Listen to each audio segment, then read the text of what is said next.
It's rather unfortunate where we are as regards the Jammeh assets. Mhm. Um, uh, you know, because people have to contextualize this. That when we got to 2017, we created two critical institutions Mhm. or processes Mhm. as part of this transitional justice process, which is fundamental in building that new Gambia. Mhm. These two institutions are the TRRC Yes. and the Jammeh Commission. The Mm. TRRC was to look into the human rights violations. Indeed. All right, and then the Jammeh Commission was to look at the financial, Dealings. So. property issues of Jammeh. Mhm. And these things, two things are linked. Mhm. I tell people, uh, the mother and father of human rights violations Yeah. is corruption. Mm. And Janet Commission is essentially about corruption. Yeah, financial corruption and things like that. If you look at every case of the TRRC, the human rights violations that we went through over the past 22 years, you realize that essentially they are all dealing with emanating out of corruption. All right, people being arrested, and of course it may reflect civil and political rights issues, but then at the core of it, really, you realize it is about maintaining a dictatorship. And so when we say dictatorship, it is economic.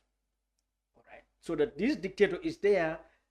The whole idea of any dictatorship, look around the world, look in history, is to create a system where a dictator and the enablers of the dictatorship accumulate the resources of the society for themselves. And so when we resist, they can kill us. And Yes. when we expose them as journalists, they can kill us. Yeah. When they, protest as activists, they can kill us. And we say civil and political rights. But then one has to ask, but why are the activists or the journalists or the political opponents, what are they fighting about? It's not just about power, political. It's at the core of it is economic. And that is how the TRRC links with the Janet Commission.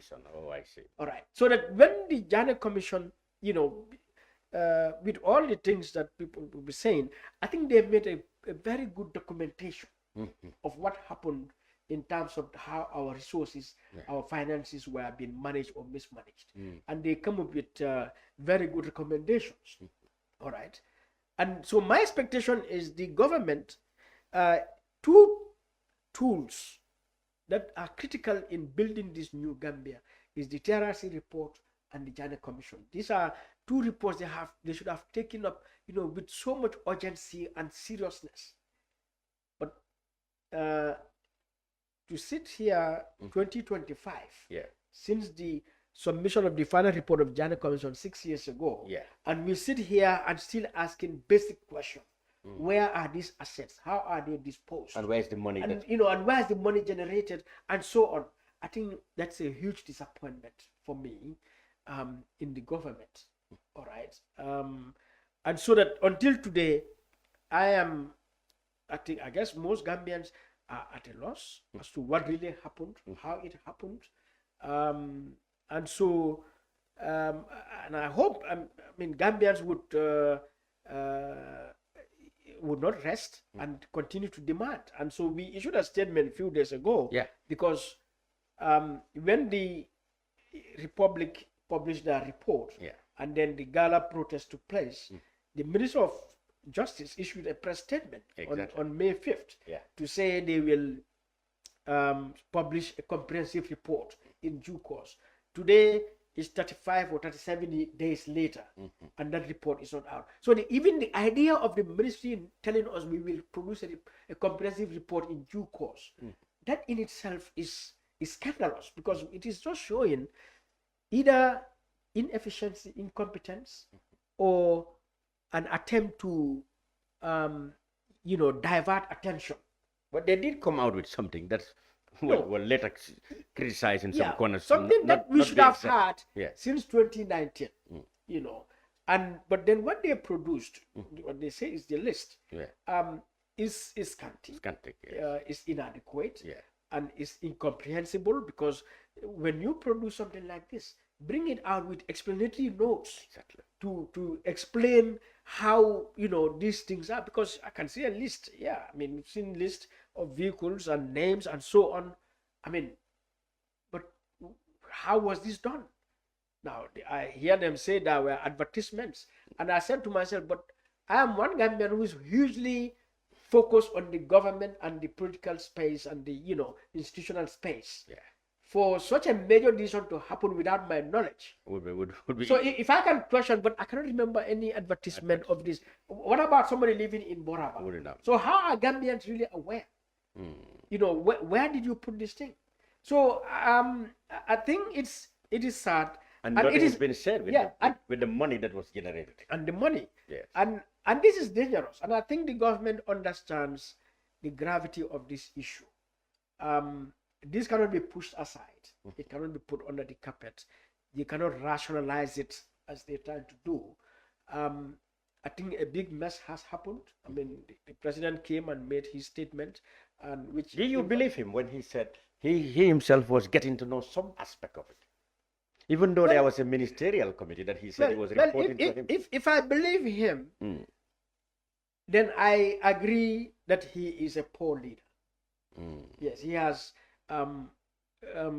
committed dereliction of duty as the president for such a fundamental issue as the Jammeh Commission, the Jammeh assets.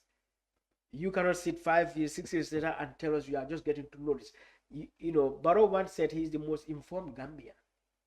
Yeah, and so rightly so, because you are the president. You should be the most informed person in that country.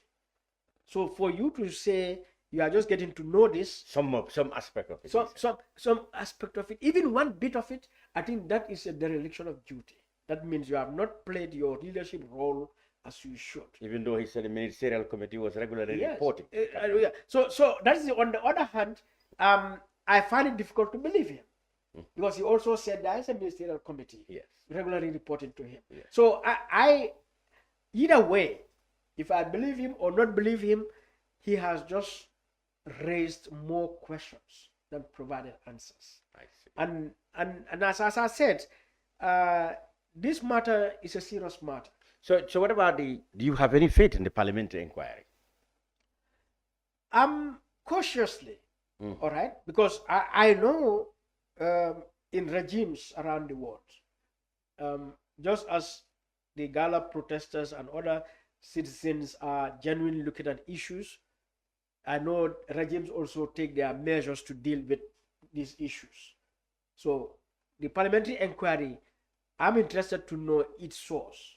What triggered the majority leader? Is it out of genuine interest for transparency and accountability, or was he driven by some other interest, you know, probably to stifle this whole issue? So I don't know, but because he should know as National Assembly member, because he's not just the president and the Minister of Justice, but the National Assembly member itself. I have said way back at the time, 2019, 2020, that the Jammeh Commission report should be brought to the National Assembly for the Parliament to have an extraordinary session to discuss the Jammeh Commission report.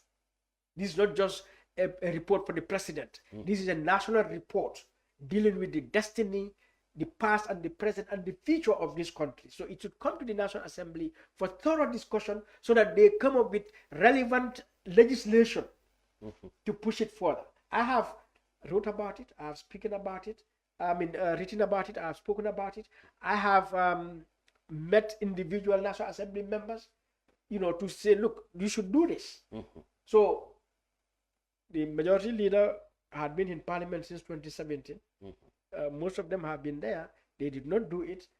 Then all of a sudden now they are coming to do this. They need to be questioned. They need to be challenged. Why didn't you do this at the right time?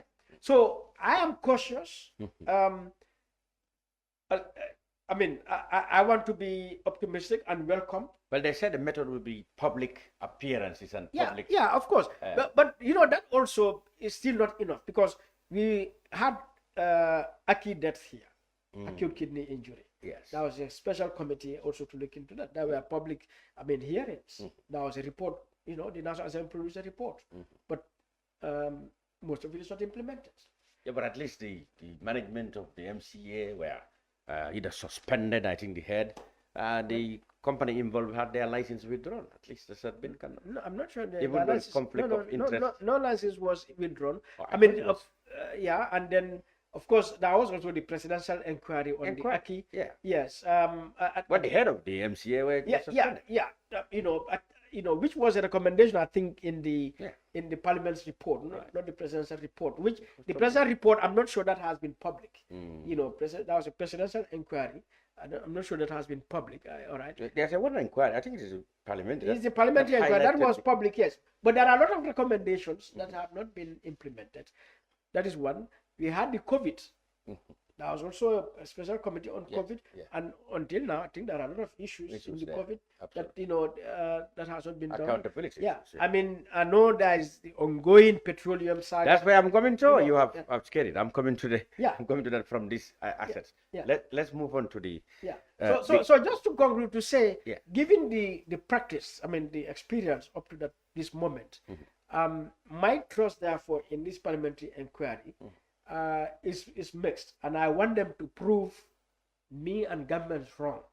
I want them to vindicate themselves because they have spoken on the floor of the parliament. We have recorded their statements, and we are watching them.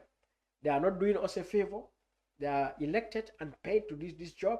In the first place, it is part of their failure that we got to this point, and I hope they will correct their failure and correct it exceptionally. So I want to send that message to the chair, Abdullah Sise, National Assembly member for UNUM, and all the other members that we are watching them, and they have a duty. They have a legal, political, and moral duty to make sure we get to the bottom of this.